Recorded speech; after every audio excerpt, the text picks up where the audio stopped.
and the town's only commercial interest, the tiny hotel and cafe owned by Pasquale's family, all huddled like a herd of sleeping goats in a crease in the sheer cliffs. Behind the village, the rocks rose 600 feet to a wall of black striated mountains.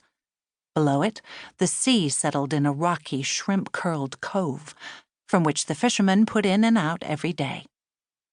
Isolated by the cliffs behind and the sea in front, the village had never been accessible by car or cart, and so the streets, such as they were, consisted of a few narrow pathways between the houses, brick-lined roads skinnier than sidewalks, plunging alleys and rising staircases so narrow that unless one was standing in the Piazza San Pietro, the little town square, it was possible anywhere in the village to reach out and touch walls on either side.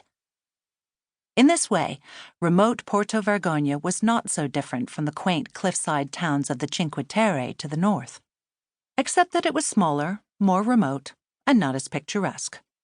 In fact, the hoteliers and restaurateurs to the north had their own pet name for the tiny village pinched into the vertical cliff seam, Culo di Baldraca, the whore's crack. Yet, despite his neighbor's disdain, Pasquale had come to believe, as his father had, that Porto Vergogna could someday flourish like the rest of the Levante, the coastline south of Genoa that included the Cinque Terre, or even the larger tourist cities in the Ponente, Portofino, and the sophisticated Italian Riviera. The rare foreign tourists who boated or hiked into Porto Vergogna tended to be lost French or Swiss. But Pasquale held out hope the 1960s would bring a flood of Americans, led by the bravissimo U.S. President John Kennedy and his wife Jacqueline. And yet, if his village had any chance of becoming the destinazione turistica primaria he dreamed of, Pasquale knew it would need to attract such vacationers, and to do that it would need, first of all, a beach. And so Pasquale stood half-submerged, holding a big rock beneath his chin as the red mahogany boat bobbed into his cove. His old friend Orencio was piloting it for the wealthy vintner and hotelier Gualfredo, who ran the tourism south of Genoa, but whose fancy 10-meter sport boat rarely came to Porto Vergogna. Pasquale watched the boat settle in its chop and could think of nothing to do but call out, "Orencio!" His friend was confused by the greeting. They had been friends since they were 12, but they were not yellers, he and Pasquale, more acknowledgers, lip-raisers, eyebrow-tippers. Orencio nodded back grimly. He was serious when he had tourists in his boat, especially Americans. "They are serious people, Americans," Orencio had explained to Pasquale once. "Even more suspicious than Germans. If you smile too much, Americans assume you're stealing from them." Today, Orencio was especially dour-faced, shooting a glance toward the woman in the back of his boat, her long tan coat pulled tight around her thin waist, her floppy hat covering most of her face.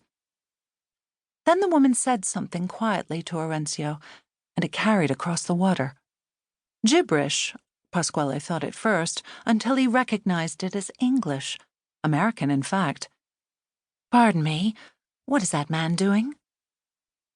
Pasquale knew his friend was insecure about his limited English and tended to answer questions in that awful language as tersely as possible.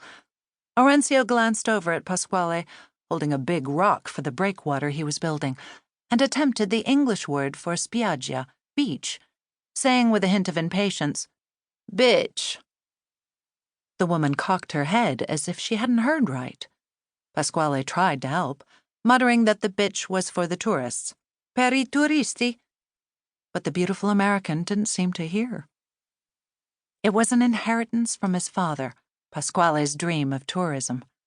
Carlo Tursi had spent the last decade of his life trying to get the 5 larger villages of the Cinque Terre to accept Porto Vergogna as the 6th in the string. "How much nicer," he used to say.